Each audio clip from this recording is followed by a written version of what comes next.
Vassar College, located in Poughkeepsie, New York, is a prestigious liberal arts college known for its academic excellence and commitment to educating women. The college was founded by Matthew Vassar, a wealthy businessman and philanthropist, in 1861. Matthew Vassar was born on April 29, 1792, in England. He immigrated to the United States with his family when he was a child, settling in Poughkeepsie, New York.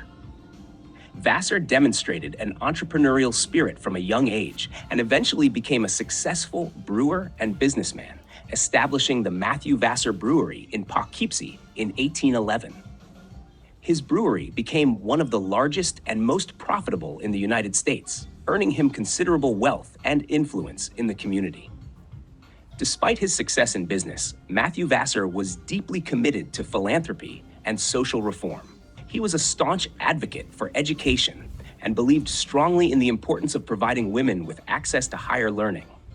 Inspired by the founding of several women's colleges in the United States, including Mount Holyoke Female Seminary, now Mount Holyoke College, Vassar decided to establish a similar institution in Poughkeepsie. In 1861, at the age of 69, Matthew Vassar founded Vassar College as a pioneering institution dedicated to the education of women.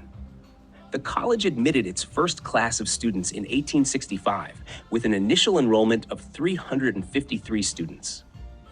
Vassar College offered a rigorous curriculum modeled after leading men's colleges of the time, including courses in the sciences, humanities, and arts. The college quickly gained a reputation for academic excellence and attracted students from across the United States and abroad. Matthew Vassar remained actively involved in the administration of the college until his death in 1868. His vision and generosity laid the foundation for Vassar College's enduring legacy as a premier institution of higher education for women. Today, Vassar College continues to uphold its founding principles of academic excellence, diversity, and social responsibility, preparing students to make meaningful contributions to society as engaged and informed citizens. To this iconic tree, right? And I've already had a question about it, which I'm going to try to answer now, and then Laura can tell you some more about this. So this is a London plane tree, all right, is the common name for it. The scientific name, well, we don't even need to go into that. But one of the really interesting things about the London plane tree, it is probably the first tree species that scientists recognized was a hybrid between two different parental species that was caused by people, all right?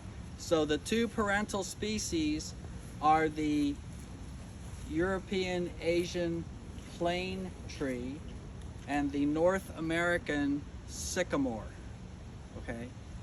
Once Europeans started traveling all around the world, quote unquote, discovering everything and all that, they brought some American sycamores back to Europe.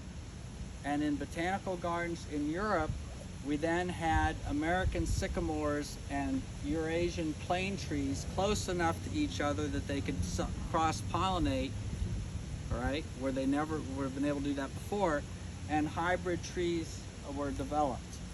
One of the places where the hybrids were especially recognized and common was in London.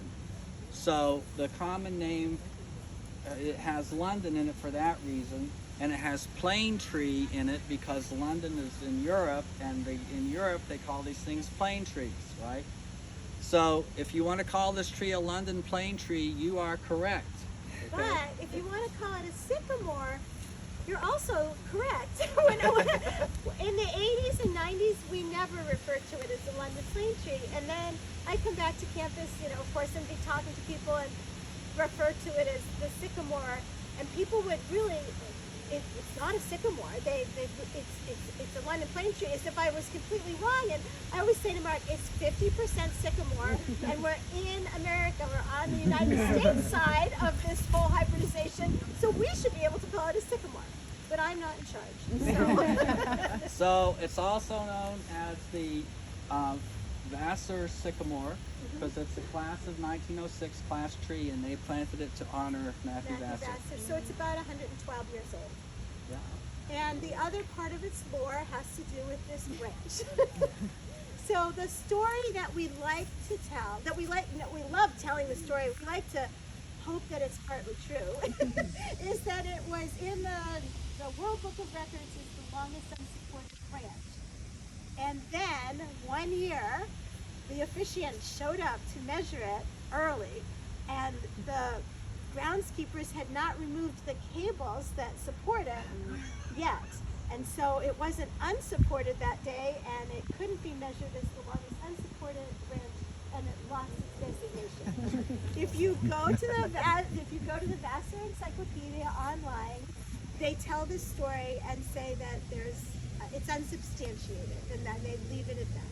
So we love to tell the story, but we can't tell you that it's true. It is what? You want to do the wind up?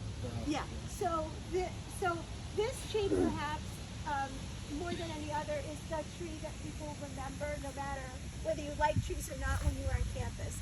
But probably there will be trees if you're a student and even a parent over the years that you come here that particularly speak to you and will be in your memory as a sense of place.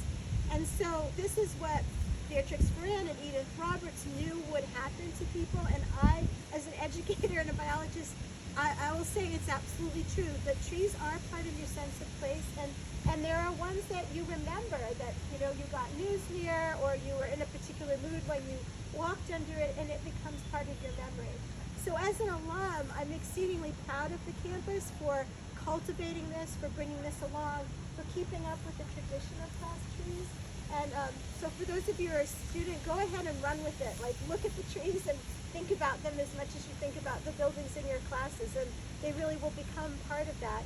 And when you return to campus, the trees are here, even outliving many buildings sometimes. So that's a wonderful part of this, and I'm really glad we could share our enthusiasm for it with you.